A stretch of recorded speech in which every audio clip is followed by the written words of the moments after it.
La population chinoise est en baisse pour la première fois depuis 60 ans. Le pays le plus peuplé du monde compte 850 000 habitants de moins par rapport à l'année dernière. Berlin sommet de livrer des chars à l'Ukraine. Kiev attend les blindés promis par la Grande-Bretagne et s'inquiète d'une nouvelle stratégie russe pour reprendre la main. Plusieurs milliers d'Américains réunis pour rendre hommage à Martin Luther King, le leader de la lutte pour les droits civiques célébrée lors de la traditionnelle parade à Washington. Alors que les grèves massives se poursuivent en Grande-Bretagne, le gouvernement britannique fait front face aux grévistes. Rishi Sunak a la lutte également contre un projet de loi en Écosse.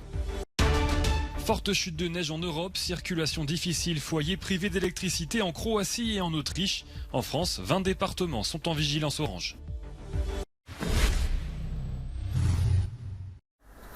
C'est une première depuis 60 ans. La population chinoise est en baisse. Pays le plus peuplé du monde, la Chine vieillit alors que ses taux de natalité et de fécondité diminuent. 1,15 enfants par femme en 2021, alors que le seuil de renouvellement des générations est à 2,1.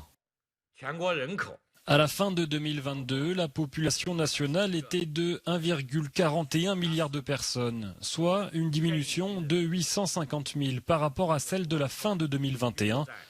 Le nombre de naissances a été de 9,56 millions.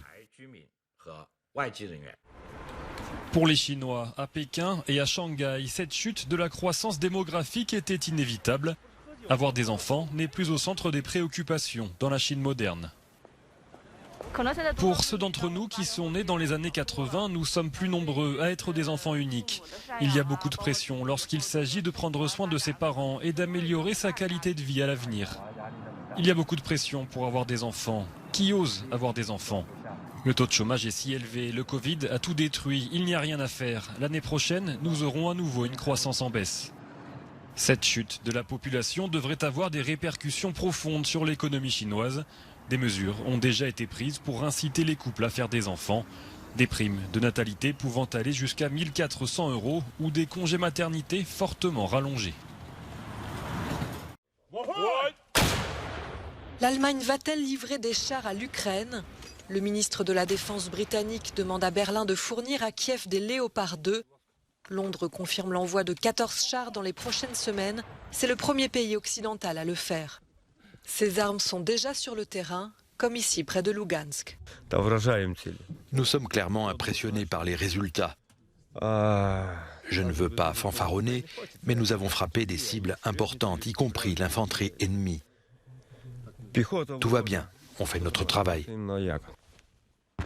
Le président ukrainien remercie la Grande-Bretagne pour son engagement. Volodymyr Zelensky met en garde contre le passage à une nouvelle phase de la guerre. Ce qu'il s'est passé à Dnipro, le fait que la Russie se prépare pour reprendre l'initiative dans la guerre, le fait que la nature des combats sur le front exige de prendre de nouvelles décisions pour approvisionner la défense, tout cela ne fait que souligner l'importance de coordonner nos efforts, les efforts de tous les membres de la coalition pour défendre l'Ukraine et la liberté. Une centaine de soldats ukrainiens est arrivée à Fort Sill, dans l'Oklahoma, aux États-Unis. Ils vont être formés au système de défense antimissile Patriot, une protection longtemps réclamée par Kiev pour se protéger contre les attaques de missiles de la Russie.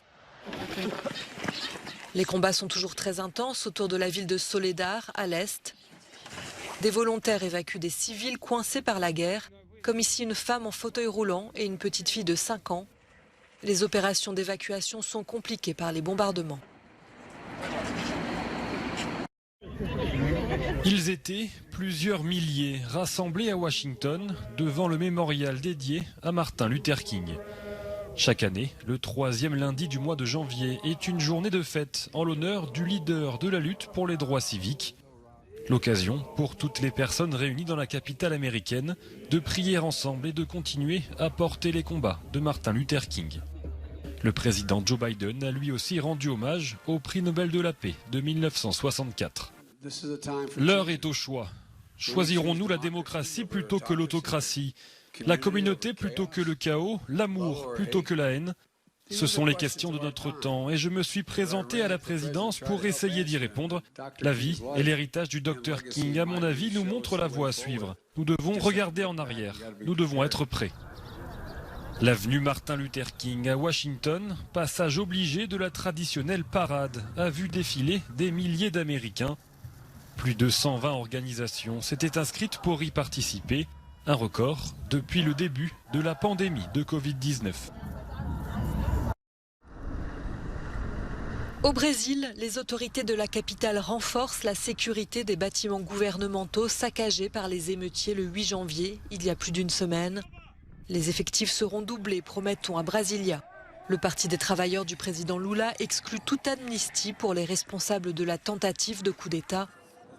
Les soutiens de Jair Bolsonaro tentent de dédouaner l'ancien chef d'État d'extrême droite qui n'aurait pas encouragé les émeutes. Il est pourtant inclus dans l'enquête pour avoir mis en cause la régularité de l'élection présidentielle d'octobre. Message de soutien au mouvement de contestation en Iran sur la Tour Eiffel ce lundi. La maire de Paris, Anne Hidalgo, a rendu hommage à Mahsa Amini et a condamné la répression des manifestations par le régime iranien. À Strasbourg, près de 12 000 personnes ont défilé jusqu'au Parlement européen. Ils appellent l'UE à adopter une position plus ferme à l'égard de l'Iran. Il ne peut y avoir d'impunité, a déclaré la présidente du Parlement, Roberta Metsola. Votre cri « Femme, vie, liberté » a été entendu aux 4 coins du monde. Vous êtes du bon côté de l'histoire et vous ferez l'histoire.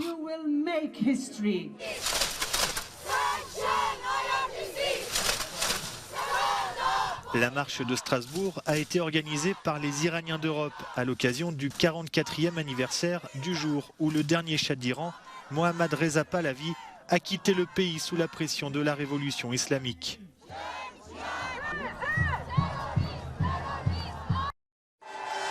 Alors que les députés britanniques débattent d'une loi pour limiter le droit de grève, les dirigeants syndicaux manifestent devant Downing Street.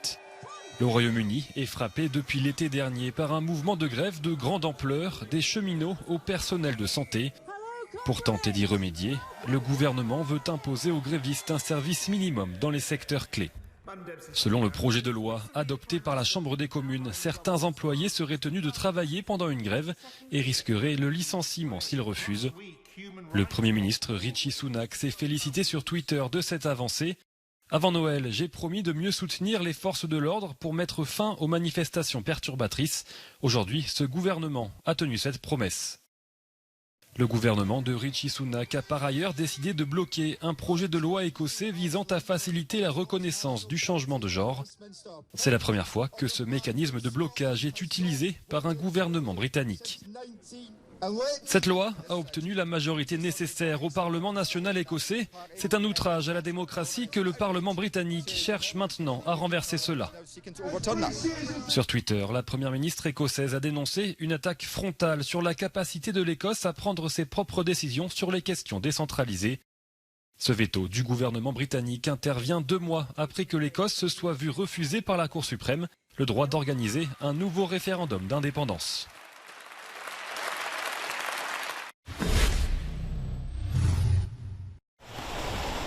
Des routes gelées et entourées de neige, la Croatie est frappée par une intense vague de froid. Après un début d'hiver inhabituellement chaud dans tout le pays, les premières chutes de neige ont fait leur irruption dans les régions du nord. La météo a créé des conditions de circulation difficiles, inondations par endroits, de la neige et des chutes de pierres sur les routes dans certaines régions montagneuses. À Gorski Kotar, les conducteurs ont dû faire face à un épais brouillard. Les camions avec remorques ont été interdits sur les routes.